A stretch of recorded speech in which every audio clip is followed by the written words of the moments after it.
주영석 기자의 뉴스 속으로.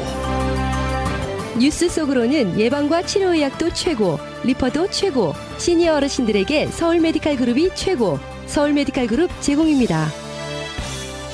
볼로디미르 젤렌스키 우크라이나 대통령이 미국을 방문해 조 바이든 대통령을 만나고 워싱턴 연방의회에서 연설까지 하면서 미국에 지속적이고 전폭적인 지원을 당부했습니다.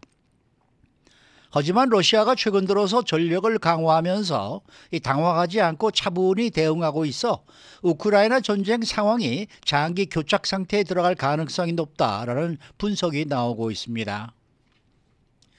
세계 3위 가상화폐 거래소 FTX의 창업주인 샘 뱅크먼 프리드 전 CEO가 미국에 송환됐는데 FTX 관련 임원 2명이 주요 혐의에 대해 이미 유죄를 인정한 것으로 알려지고 있어 이 샘 뱅크먼 프리드 전 CEO 역시 중죄를 면하기 어려울 것으로 전망이 됩니다. 주영석 기자. 안녕하십니까. 우크라이나 전쟁 상황이 만만치가 않은 것 같습니다. 예, 그렇습니다. 우크라이나 전쟁이 이제 내년 2월 말로 꼭 1년째입니다. 그러니까 한 2달 남았는데요. 내년 2월이 지나면 그 얘기는 이제 2년 차로 접어든다는 얘기죠. 그래서 본격적으로 이제 장기화에 돌입합니다. 뉴욕 타임즈가 그래서 이 우크라이나 전쟁 관련한 특별 보도를 했는데 현재 상황이 지난 10개월여 기간 동안 봤을 때 초창기와는 많이 달라졌다 이렇게 지적했습니다. 우크라이나가 전쟁 초기에 일단 러시아의 이제 그 침공을 받고 나서 러시아가 강하게 밀어붙였을 때 물론 고전을 했지만 곧바로 반격을 했고요. 그리고 상당히 좋은 모습을 보였습니다. 우크라이나군이 그 미국의 지원에 힘입어서 무능한 좀 우리가 생각했던 것보다 상당히 무능했던 이 러시아군을 상대로 좀 압도하는 그런 모습을 보였습니다. 하지만 또 러시아가 전열을 재정비한 후에 상황이 굉장히 지금 어려워지고 있다. 그래서 뉴욕 타임즈는 지금으로서는 아무리 미국이 우크라이나를 지원하지만 우크라이나가 러시아를 상대로 자신들이 원하는 결과를 얻기는 상당히 힘들어 보인다. 이게 뉴욕 타임즈의 보도 내용입니다. 그러면 구체적으로 어떻게 얼마나 어려워진 건가요? 네, 그 우크라이나군은 지난 2월 24일 이제 러시아 침공 이후에 미국 등 서방 국가들의 무기 지원 등을 얻고서 반격을 가했습니다. 이 우크라이나의 강력한 반격 때문에 러시아군이 처음에는 뭐 엄청나게 빠르게 진격하는 것 같더니 점점 진격이 늦어졌죠. 그리고 그 다음부터 이제 우크라이나의 반격이 시작됐고요. 그래서 러시아가 초반에 침공하자마자 확보했던 그런 지역을 우크라이나가 다시 수복해 나갔습니다. 그런데 이제 러시아가 최근 들어서 더 많은 병력을 투입하고 진지하게 임하면서 분위기가 달라졌다. 한때는 뭐 이렇게 러시아가 우리 생각했던 것보다 굉장히 약하네, 별로네 이런 생각을 했는데 그게 다는 아니었다는 거죠. 그래서 지금 상황은 쉽지 않아진 그런 상황으로 지금 분석이 되고 있습니다. 그러면은 이 우크라이나 군이 선전하고 있다는 내용은 계속 보도가 되고 있었는데 최근에 나온 각종 보도 내용을 보면은 반드시 좀 그렇지는 또 않다라는 그런 또 얘기들이 나오고 있어요. 네, 그렇습니다. 우크라이나군이 초중반기에 이제 선전하면서 러시아군의 침공이 늦어졌는데요. 우크라이나군은 이후에 러시아군의 이제 점령된 지역을 차곡차곡 이제 수복해 나갔습니다. 하지만 그 지난 1일, 그러니까 이달 12월 1일 당국 발표한 내용에 따르면 우크라이나 병사들이 만여 명이 지금 사망한 것으로 나타났고요. 또 포탄을 비롯해서 막대한 탄약이 소진되는 등 비용이 참 많이 발생한 것으로 이렇게 나타났습니다. 따라서 우크라이나가 나름대로 선전했지만 그 선전을 하기 위해 치른 비용이 너무나 엄청났다. 이제 이런 얘기고 뉴욕타임즈는 우크라이나가 얼마나 많은 지금 소비를 하고 있냐면 미국의 한 달 생산량보다 미국이 한 달 생산하는 무기 탄약보다 더 많은 포탄을 그러니까 미국이 한 달 생산하는 포탄보다 우크라이나가 더 많은 포탄을 일주일 만에 소진하고 있다. 그러니까 지금 미국이 우크라이나의 뒤를 봐주는 것도 쉽지 않다는 거예요. 미국이 한 달 정도 걸려야 만들 수 있는 포탄을 우크라이나는 일주일도 안 돼서 지금 소진할 정도니까 그러고도 계속 지금 우크라이나는 무기 내놔라 하고 있는데 오죽하면 이제 대통령까지 미국에 와가지고 무기 더 내놓으라고 지금 요구하고 있지 않습니까? 이런 걸 보면 상황이 좀 어려운 상황이다. 이렇게 뉴욕타임즈는 전하고 있습니다. 네, 또 뉴욕타임스는 우크라이나 군의 역량보다는 미국의 지원이 큰 도움이 됐다 이렇게 이제 분석을 하고 그렇기 때문에 앞으로 상황은 쉽지 않을 것이다 이렇게 예측을 했더라고요. 예, 맞습니다. 그러니까 우크라이나군이 지금까지 예상보다 잘해왔는데 더군다나 러시아라는 군사 강국을 상대로 정말 잘 버텼지만 이건 우크라이나군의 역량이 좋았다기보다는 역시 그 미국 덕분이다 이렇게 뉴욕타임즈는 전하고 있습니다. 특히 그 가장 취약한 러시아 군 부대를 뭐 러시아 군 부대가 많으니까 그 중에서 또 강한 부대가 있을 것이고 약한 부대가 있을 건데 취약한 러시아 군 부대를 미국이 정확히 찾아내고 그런 미국의 정보를 바탕으로 우크라이나가 약한 러시아 군 부대를 공격을 해서 성과를 냈다는 거죠. 따라서 우크라이나가 실제 전력에 비해서 러시아를 상대로 좋은 결과를 얻을 수 있었던 건 미국의 덕이다. 근데 지금은 러시아 군사령부도 자국군이 얼마나 취약한 상태인지 알게 됐고 진단을 내린 상태다. 이렇게 뉴욕타임즈는 전하고 있습니다. 그래서 러시아도 이제 대비를 하기 때문에 앞으로 그렇게 취약한 러시아 군부대를 찾는 것이 쉽지 않을 것이다. 이렇게 뉴욕타임즈는 분석했고요. 또 설사 찾아낸다고 하더라도 러시아군을 영토에서 몰아내기에는 충분치 않을 것이다. 이렇게 뉴욕타임즈는 분석했습니다. 그동안에 사실 뭐 러시아 군대가 종이 호랑이다 뭐 이런 얘기까지 나오기도 했었어요. 그런데 이제 최근 상황은 이제 그렇게 되지 않는다는 얘기네요. 네, 그렇습니다. 뉴욕타임즈는 러시아군이 방어적인 태세를 강화하고 공격 효율을 개선시키고 있다고 전하고 있습니다. 특히 블라디미르 푸틴 대통령이 우크라이나 전쟁 초반에 실패를 거울 삼아서 최근에 세르게이 수로비킨 장군을 새로운 그 사령관에 임명했습니다. 지난 10월에 전선 사령관에 임명했는데 이 세르게이 수로비킨 사령관이 등장한 이후에 우크라이나 전쟁 분위기가 달라지고 있다고 뉴욕타임즈는 전하고 있습니다.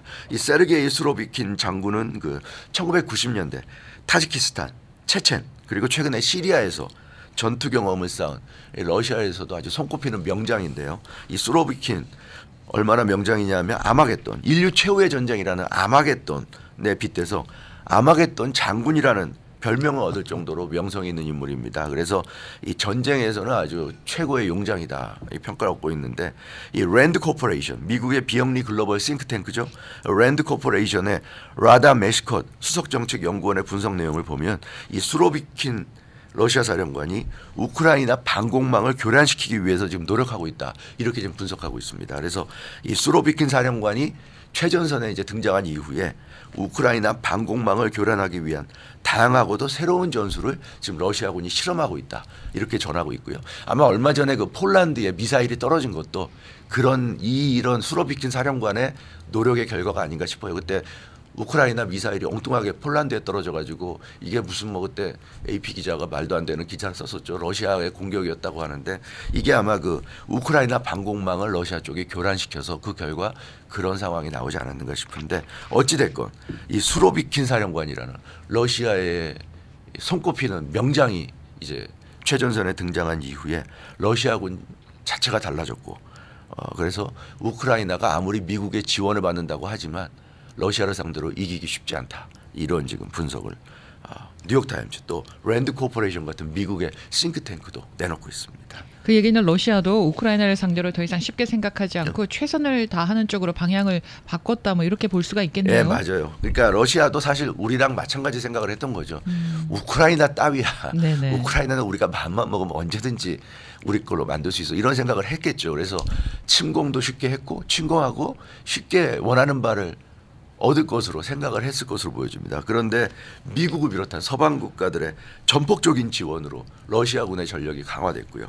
그래서 러시아도 이제 전쟁 시작 후에 몇 개월 지나지 않아서 느꼈을 거예요. 아, 이게 우리가 우크라이나와 싸우는 게 아니라 우리가 지금 미국과 싸우는구나.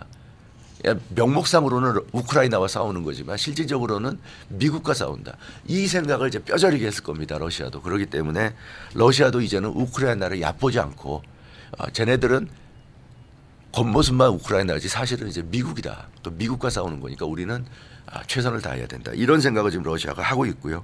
그래서 러시아가 지금 그 침공 초기와는 다른 전략으로 나서고 있다고 합니다. 진지를 파고 참호를 설치하고 방어선을 보강하면서 제대로 된 전쟁을 지금 생각하고 임하고 있다는 그런 좀 분석입니다. 그래서 러시아는 지금까지 얻은 영토를 지키는 것을 현재 최선의 목표로 지금 삼고 있고요. 여기서 뭐 더 이상 우크라이나로 더 진군해서 우크라이나를 더 안 좋게 만들겠다 이런 것보다도 지금까지 얻은 것을 지키는데 주력하는 쪽으로 나가고 있다고 합니다.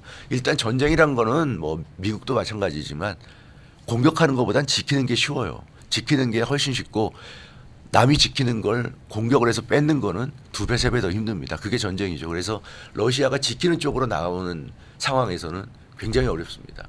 그렇기 때문에 뭐 우크라이나는 러시아를 상대로 공격하겠다. 그래서 우크라이나가 요즘 들어서 미국에게 러시아를 공격할 수 있게 도와달라. 공격할 수 있는 무기를 달라고 하는데 어제도 조 바이든 대통령이 겉으로는 굉장히 화기애애했죠. 막 웃으면서 온갖 좋은 말은 다 했습니다. 끌어안으면서 온갖 좋은 말은 다 했지만 분명한 건 거기에서도 우크라이나가 자유를 위해서 자기 나라를 지키는 선에서는 얼마든지 지원을 해주겠지만 그걸 넘어서는 거는 동의하지 않는다.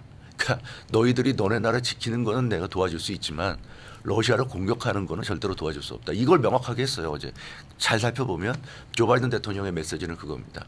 우크라이나를 지키는 데만 주력해라.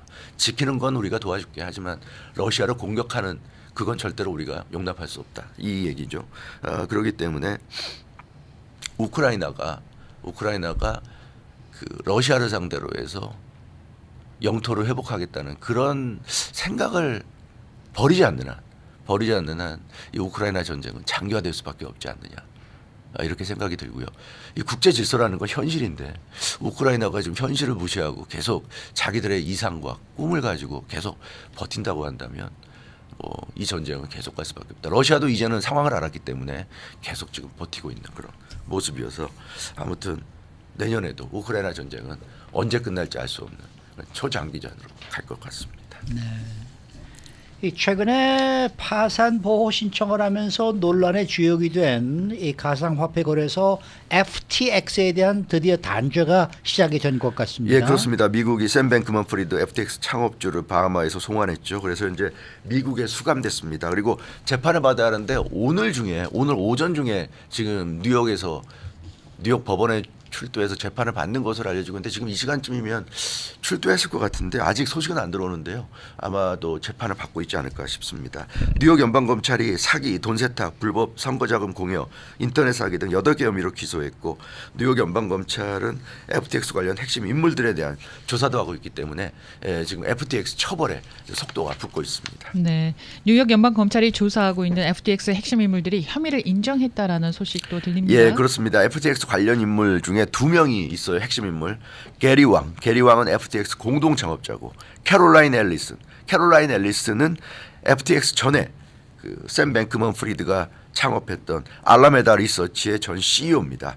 이 게리 왕과 캐롤라인 앨리슨 이 두 사람이 이번 FTX 사태의 또 핵심 인물 중에 또 2명인데 이 2명이 지금 모든 혐의를 인정했다고 그래요. 사기 혐의, 사기 공모 혐의, 자금 세탁 공모 혐의 등에 대해서 혐의를 인정했습니다. 그래서 뉴욕 연방검찰의 수사가 지금 활기를 띠고 있고 이들 2명이 혐의를 인정함에 따라서 뉴욕 연방검찰은 이들 2명 외에 기소되지 않은 다른 FTX 임원들에 대해서도 조사를 한다는 이런 방침을 정한 것으로 전해지고 있습니다. 그래서 이 핵심 2명과 기소하지 않은 그 임원들에 대한 조사를 바탕으로 해서 샘 뱅크먼 프리드에 대한 그 조사를 한다는, 그러니까 샘 뱅크먼 프리드를 압박한다는 이런 계획을 지금 세워놓고 있습니다. 네, 그러니까 뭐 샘 뱅크먼 프리드가 처음부터 이제 고객을 대상으로 사기를 쳤다 이렇게밖에 볼 수가 없을 것 같아요. 예, 그렇습니다. 샘 뱅크먼 프리드는 그동안 알라메다 최고 경영자에서 물러난 후에 알라메다와는 아무 관련이 없다. 자기가 알라메다 리서치를 먼저 만들었고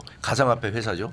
그 후에 아예 가상화폐 거래소 FTX를 더 설립했는데 FTX를 만들고 나서 자기는 알라메다에서 손을 뗐다. 이런 식으로 주장했는데 월스트리트 저널에 따르면 미국 상품선물거래위원회가 지난 13일 소송을 제기했는데 그 내용을 보면 이 샘 뱅크먼 프리드가 알라메다의 모든 주요 업무에 관여했다고 이렇게 나와 있어요. 그러니까 FTX 차리고 명목상으로는 알라메다와 관련 없는 것처럼 형식적으로는 떠났지만 실제적으로는 다 관여했다 이렇게 나와 있고요. 알라메다의 거래, 투자, 재무 결정에 관련한 직접적인 의사결정 권한을 유지했다는 겁니다. 그러니까 FTX에 투자한 수많은 고객들의 엄청난 돈을 알라메다로 빼돌리는 행위를 서슴없이 할 수 있었다는 그런 얘기가 되겠고요.